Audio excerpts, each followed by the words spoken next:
أعوذ بالله من الشيطان الرجيم بسم الله الرحمن الرحيم اللهم صل على سيدنا ومولانا محمد وعلى آل سيدنا ومولانا محمد وبارك وسلم عليه تمام مشاق رسول صلی اللہ علیہ وسلم کو اعجاز خالق قادری ویسی کی جانب سے السلام علیکم ورحمۃ اللہ وبرکاتہ۔ تمام یوٹیوب چینل دیکھنے والوں کو خوش آمدید کہتا ہوں اور اس یقین اس دعا کے ساتھ کہ اللہ رب العزت ہمارا حامی و ناصر ہو اور اچھی باتیں ہم جو ایک دوسرے سے کرتے ہیں ایک دوسرے تک پہنچاتے ہیں یقیناً اللہ قبول فرماتا ہے اور اسے ہمارے لیے راہ نجات بھی بنائے گا، آمین بجاہ نبی الامین۔ آج ایک بہت ہی خوبصورت واقعہ میری نظر سے گزرا، واٹس ایپ پہ مجھے موصول ہوا، مجھے بڑا اچھا لگا اور یہ حضرت ابن عقیل رضی اللہ عنہ کا واقعہ وہ خود لکھتے ہیں، اور اس واقعے کے لکھنے میں اور جو میں نے پڑھا اس کا جو لب لباب تھا در حقیقت یہ تھا کہ بعض حالات میں انسان کو اللہ رب العزت بہت ساری مال حرام کی شکل میں اس کے سامنے ایک آزمائش کے طور پہ پہنچا دیتا ہے، لیکن اللہ کے خوف سے اس چیز کو جب انسان چھوڑ دیتا ہے تو پھر اللہ رب العزت اسے حلال طریقے سے اتنا ہی مال بلکہ اس سے بھی زیادہ عطا کر دیا کرتا ہے۔ یہ ہماری بعضوں کا جانچ بھی ہو رہی ہوتی ہے اور ہمیں پتہ نہیں ہوتا۔ بہرحال اللہ رب العزت ہمیں نیک ہدایت عطا فرمائے، آمین بجاہ نبی الامین، اور ہمیں ہر آزمائش میں پورا اترنے کی توفیق عطا فرمائے، آمین بجاہ نبی الامین۔ موضوع کی طرف آتے ہیں اور اس سے پہلے میں ملتمس ہوں گا کہ وہ تمام یوٹیوب چینل دیکھنے والوں سے ملتمس ہوں گا کہ جنہوں نے ابھی تک ہمارے چینل کو سبسکرائب نہیں کیا برائے مہربانی چینل کو سبسکرائب کیجیے گا، اور اس کے ساتھ ہی ویڈیوز یقیناً اصلاحی ہوتی ہیں، اسے شیئر کیجیے گا، لائک کیجیے گا، اس میں اپنے پیارے پیارے کمنٹ ضرور دیجیے گا، بیل آئیکن کو گھنٹی کے بٹن کو ضرور دبائیے گا تاکہ آنے والی ویڈیوز کی نوٹیفیکیشن آپ تک پہنچتے رہیں۔ ابن عقیل رضی اللہ عنہ اپنا واقعہ لکھتے ہیں کہ میں بہت ہی زیادہ غریب آدمی تھا۔ ایک مرتبہ میں نے طواف کرتے ہوئے ایک بار دیکھا جو بڑا قیمتی ہار میں نے وہاں پر دیکھا، جو گلے کا ہار ہوتا ہے وہ قیمتی ہار تھا جو زمین پہ پڑا ہوا تھا، یعنی مطاف میں پڑا ہوا تھا، کیونکہ آپ طواف خانہ کعبہ کر رہے تھے۔ تو میں نے وہ ہار اٹھا لیا، میرا دل چاہا کہ میں اسے چھپا لوں، لیکن میرا ضمیر کہتا تھا کہ ہرگز نہیں، یہ چوری ہے، بلکہ دیانتداری کا تقاضا یہ ہے کہ جس کا یہ ہار ہے اسے میں واپس کر دوں۔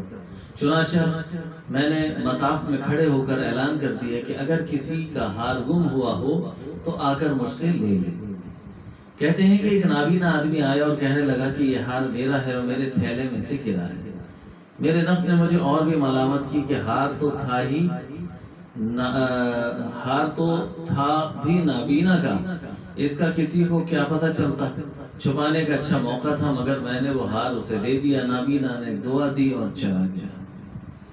کہتے ہیں کہ میں دعائیں بھی مانگتا تھا کہ اللہ میرے لیے کوئی رزق کا بہترین بندوبست کر دے، اور اللہ کی شان دیکھی کہ میں وہاں سے ہلا آ گیا، اور یہ ایک ایسی بستی کا نام ہے جہاں کی ایک مسجد میں گیا تو پتہ چلا کہ چند دن پہلے امام صاحب کا انتقال ہو گیا، وصال ہو گیا۔ لوگوں نے مجھے کہا کہ نماز پڑھا دو۔ جب میں نے نماز پڑھائی تو انہیں میرا نماز پڑھانا اچھا لگا۔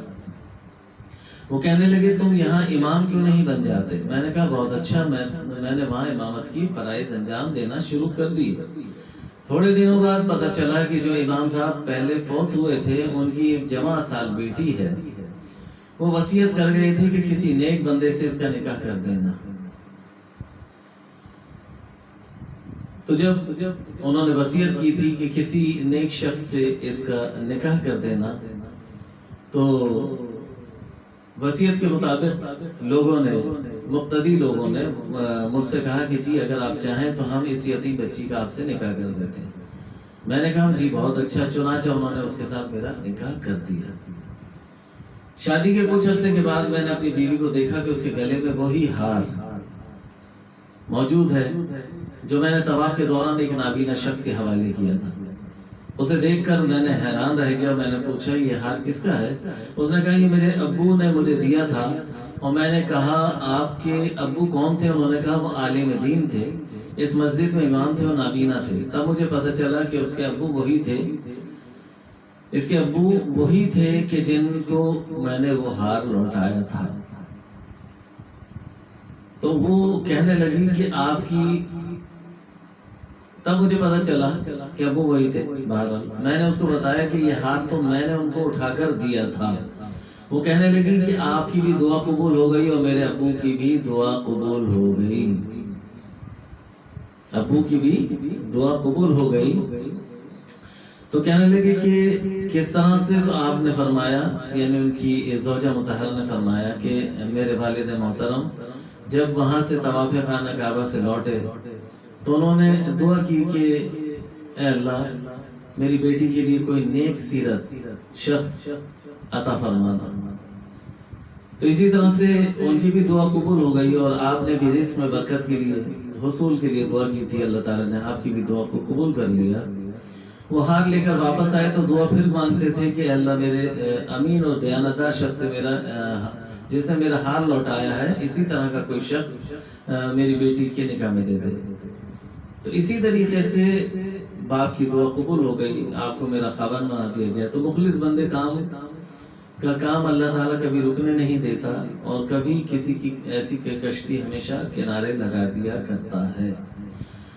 وہ کہا جاتا ہے کہ اکثر مال پہلے حرام شکل سے انسان کے پاس آتا ہے، جس سے اللہ کے ڈر اور خوف سے چھوڑ دیتا ہے اگر انسان، تو اللہ اس سے زیادہ حلال شکل میں عطا فرما دیتا ہے. اس امتحان میں کامیابی کی دعا کرتے رہنا چاہیے. یقیناً ہم بڑے جلد باز بھی ہیں اور بعض حالات میں ناشکرے بھی ہیں کہ ہم دعا کرتے ہیں، لیکن ہمیشہ کہتا ہوں کہ دعا کے ساتھ ساتھ دوا یعنی کوشش بھی کرتے رہنا چاہیے. رزق کے حصول کا کوئی نہ کوئی سبب یعنی اسباب بھی تلاش کرنے چاہیے. اور یہ واقعے سے ہمیں یہ سبق ضرور ملتا ہے کہ اللہ رب العزت کے جو نیک بندے ہوا کرتے ہیں وہ اللہ سے طلب کرتے ہیں. بعض حالات میں ان کے ساتھ آزمائش ہوتی ہے اور اللہ تعالیٰ انہیں کوئی چیز عطا کر دیتا ہے ایسے انداز میں کہ جو کہ ان کا حق نہیں ہوتا اور وہ حرام طریقے سے آ گئی ہوتی ہے. نفس انہیں اکسا رہا ہوتا ہے، شیطان برغلا رہا ہوتا ہے، لیکن وہ اللہ کے خوف سے اس چیز کو چھوڑ دیتے ہیں. لیکن اللہ رب العزت کی انعام و اکرام کی بارش کس وقت نازل ہوتی ہے ہمیں پتہ نہیں ہوتا، اور اس سے کہیں زیادہ انعام و اکرام ہمارے مقدر میں لکھ دیے جاتے ہیں. یعنی مال تو ہمارے پاس آنا ہی تھا، چیز تو ہمیں ملنی ہی تھی، لیکن اس کا طریقہ کار یہ کس طریقے سے ہم تک حصول ہونا تھا وہ ہم نے خود طے کر لیا، چاہے تو حلال شکل میں چاہے تو حرام شکل میں. تو اللہ تعالیٰ سے یہی دعا کرتے ہیں کہ اللہ ہمیں ہمیشہ حلال طریقہ اختیار کرنے والا بنا اور ہمیشہ اپنی خوشنودی میں ہمیں اپنے ساتھ رکھ، اور ہماری آزمائشوں میں یا اللہ ہمیں پورا اترنے کی توفیق عطا فرما، یا پھر ہم سے آزمائش ہی نہ لے کیونکہ ہم اس قابل نہیں ہیں. لیکن اگر تو آزمائش میں ہمیں ڈالتا ہے تو اس پہ آزمائش سے بھی تو ہی ہمیں نکال دے، ورنہ شیطان ہمارا کھلا دشمن ہے، ہمیں بہکا دے گا. دعا کرتا ہوں کہ اللہ تعالیٰ ہمیں دین کی صحیح سمجھ عطا فرمائے. آمین بجاہ نبی الامین. اس کو ضرور شیئر کیجیے گا، کسی کی اصلاح ہوگی یقیناً ہمارا مقدر بھی سمجھ جائے گا. السلام علیکم ورحمۃ اللہ وبرکاتہ.